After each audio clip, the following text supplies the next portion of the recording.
Hey guys, Malkuth 1974 coming back at you with another episode of Let's Play Feed the Beast. This is going to finish up our automated farm. I've done a lot of work. Actually got a couple plans here for the next couple episodes, but let's just show you how the automated farm now looks. We'll go a little bit away. Go down by my old pyramid down here. That is the automated farm. I made it kind of different. It basically is a massive building. It's probably the second or third biggest building in my whole complex right now. Everything's working. The only thing I haven't done yet is actually fully automate it yet. And I'll tell you why I haven't done that yet. Because... oh, let me...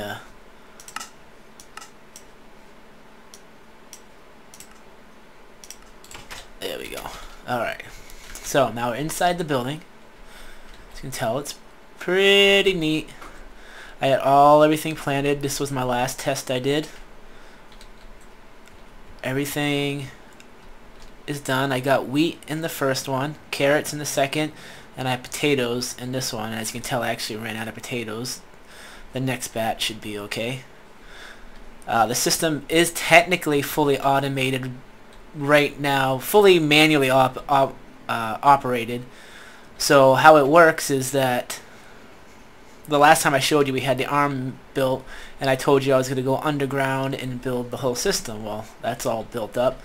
So basically what happens is that the water releases, knocks out all the things, you know, your standard Minecraft stuff. It knocks out all the things, enters these channels, and they fall down these holes. All sides go down these holes. As you can tell, the whole system. And then we go here, and then we end up here. And I gotta show you where that goes separately. So really the underground system right here isn't all that complex. But, go down a ladder system here. We enter this room. Now this is pretty much the heart of the whole system. What we got here is we got wireless redstone and timers which run the arm.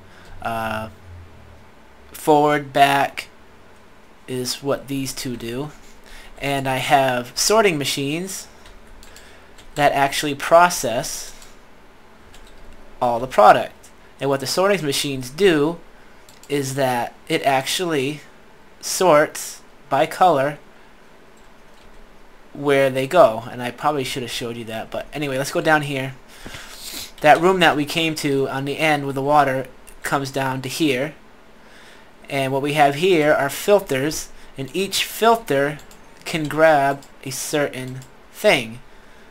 This one grabs wheat, but the main purpose of the top one will be, even if I change these out, like I wanted something else, you know, something that, because when you grow wheat, it gives you wheat and seeds, so you get two products from that.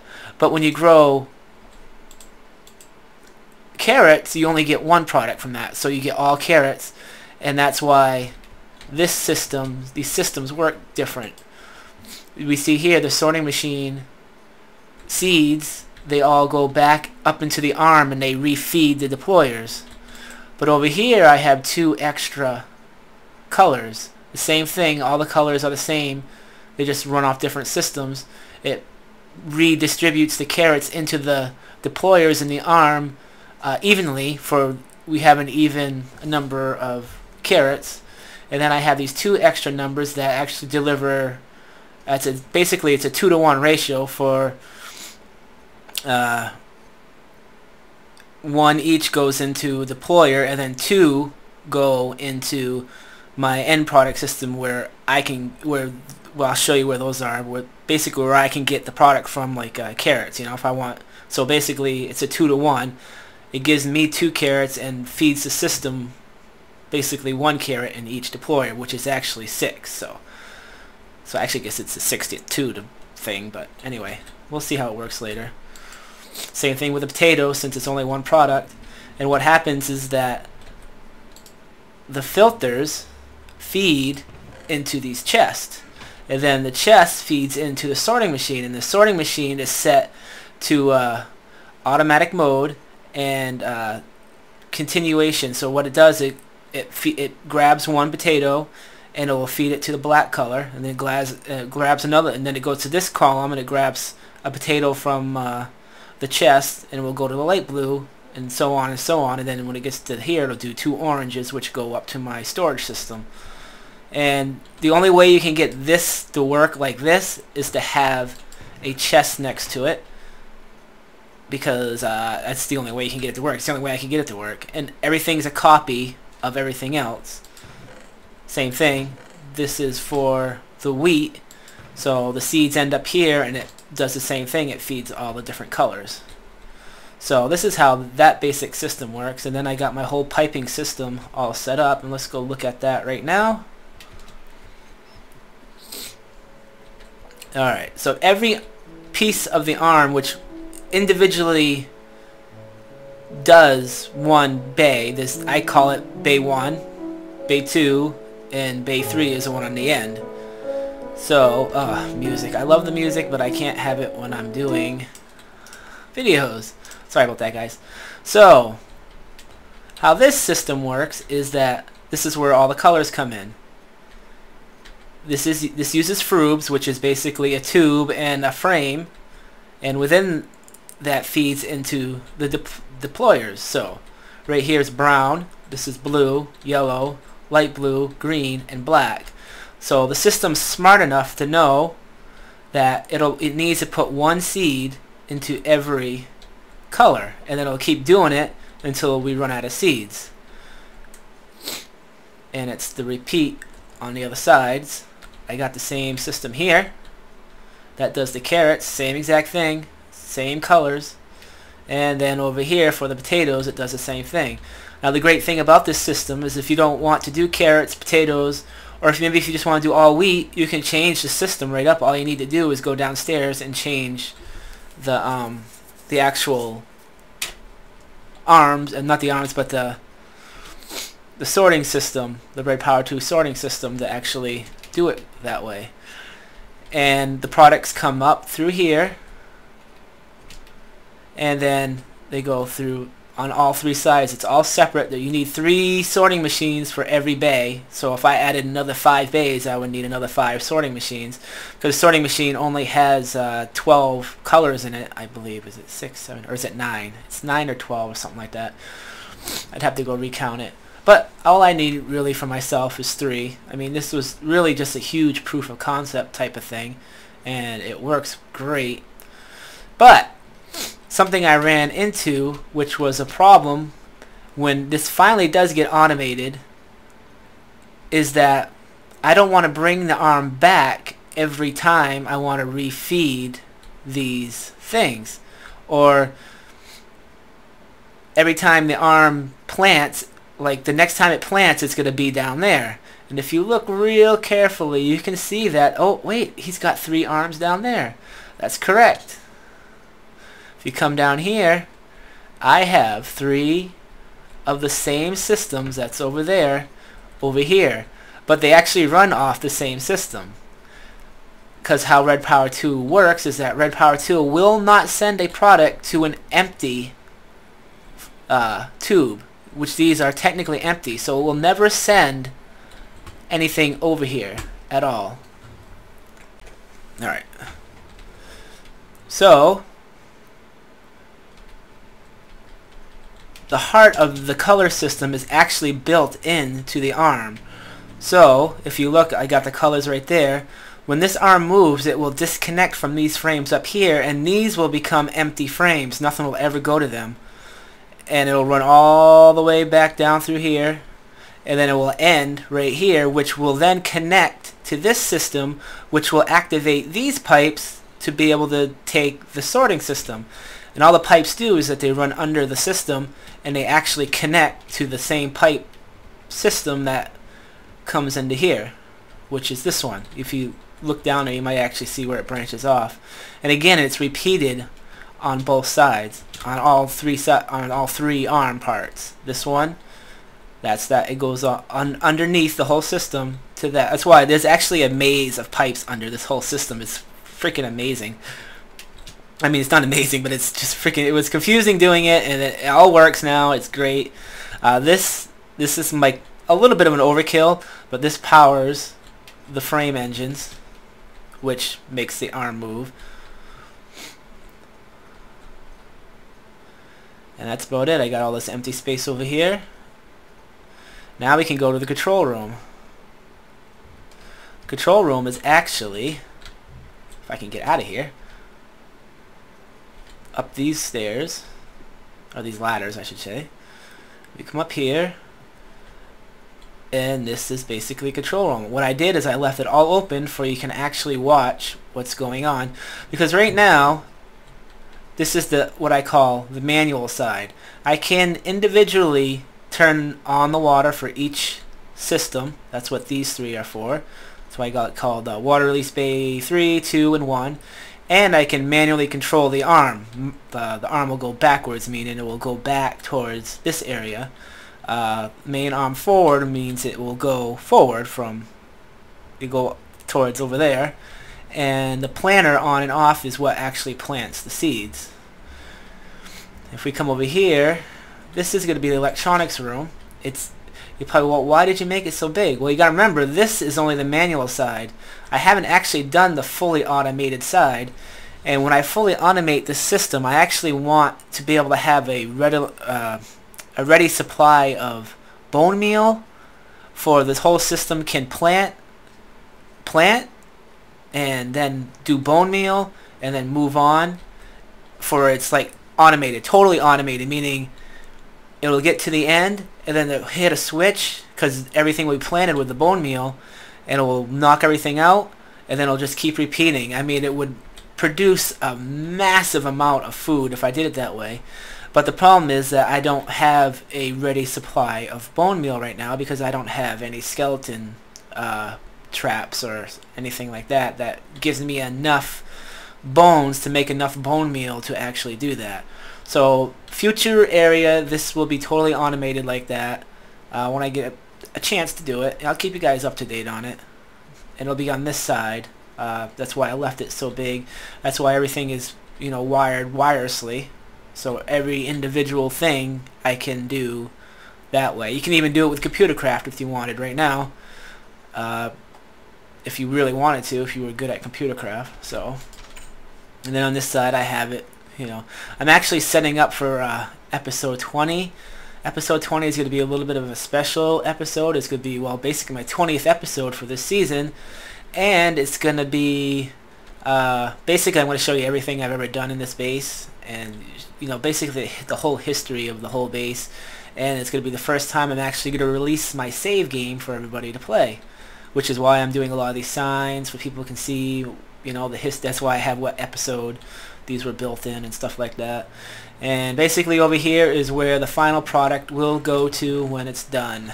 Carrots and wheat. So, without further ado, my cat just sneezed. I will show you how the system works. So first thing we want to do is we want to clean out all of this. These are all, they're not fully grown yet, but they're getting there. So what we need to do is turn on all the water. And then we can see how, this is why I have the windows where you can actually watch the whole system working. They're all I just noticed that they're all down, so I can shut the water back off. And then we can actually start watching a little bit of the magic when they finally get to where they're supposed to be getting. And then we'll go downstairs and we'll look how the sorting system works.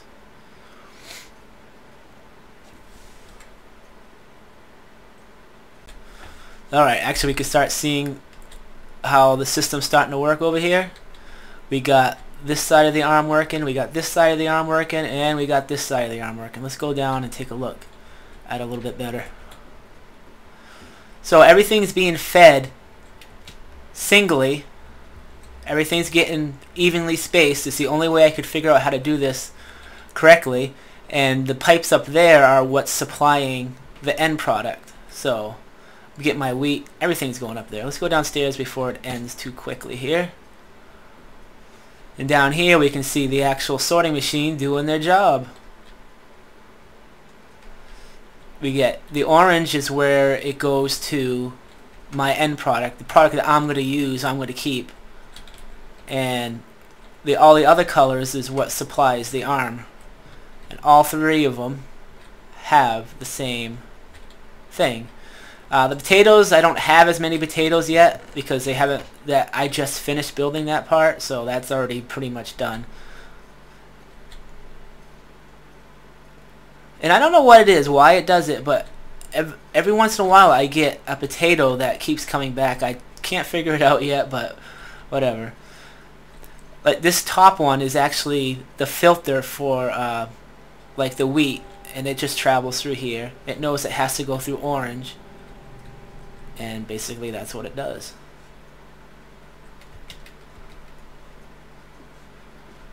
We come back up here. If we go back all the way upstairs,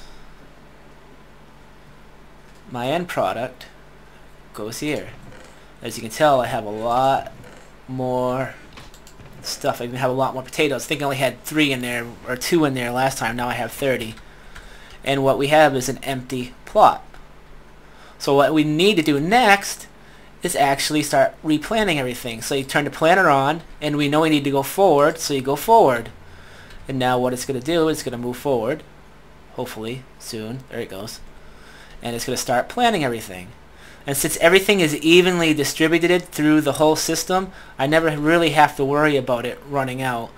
And I couldn't really get past it. What's going to end up happening is that there's going to be so many seeds in the whole system, because every deployer can hold 9 stacks of seeds.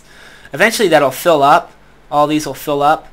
And what will happen is that the end chest will be getting most of the stuff, because that's just how it works. And I might have to have a buffer system to get rid of the seeds. I might have to have another thing up here, like seeds, extra seeds come up here when that gets full like that. But that's for a different time. When I automate the system, it's probably going to be an issue. But you can tell it's planning everything. And the easiest way to make it plant bone meal is, right now I have it set as the hoe, the seed, and that's it. But if you set up as hoe, seed, and then the bone meal, it'll go in that order. So it'll hoe the land, it will seed it, and then it will bone meal it. And well, you need obviously we need a lot of bone meal for this. You can tell I already ran out of potatoes already. But eventually it'll fill that all up. My carrots and my wheat is totally filled up right now. So basically that is it. That is how the whole system works. And to fully automate it, I need a lot of bone meal. And basically all I need is timers, sequencers, and maybe some switches, some red power switches to switch from this system to this system. And I could just flick one button and the whole system would basically keep going back and forth, and it would be never. The way I plan on getting the bone meal is I need to get my my skeleton shards, where I can make a skeleton spawner, and like a tier 5 or something like that, and would totally supply this whole system with enough bone meal to last forever. I seen a Doc M video where he did a similar thing with bone meal, and well, he needed bone meal for his farm. It wasn't anything like this farm, but it was his version of a farm, and it was quite a neat system. So that's where I needed that. But I need to get this. I need to get the skeleton stuff going first, and I've been working on this for so long that yeah. So basically, that's it for this episode, guys. Thanks for watching. I hope you enjoyed this system. Have any questions about it? You want to know how it works anymore other than watching the last 3 videos? Or you can just... Actually, this video I pretty much explained, I thought, everything. But anyway, any questions, just leave a comment, and I will try to get back to you guys about it. As always, subscribe, comment, and rate. This is Malkuth 1974 saying goodbye, and thanks for watching, guys. Have a good one.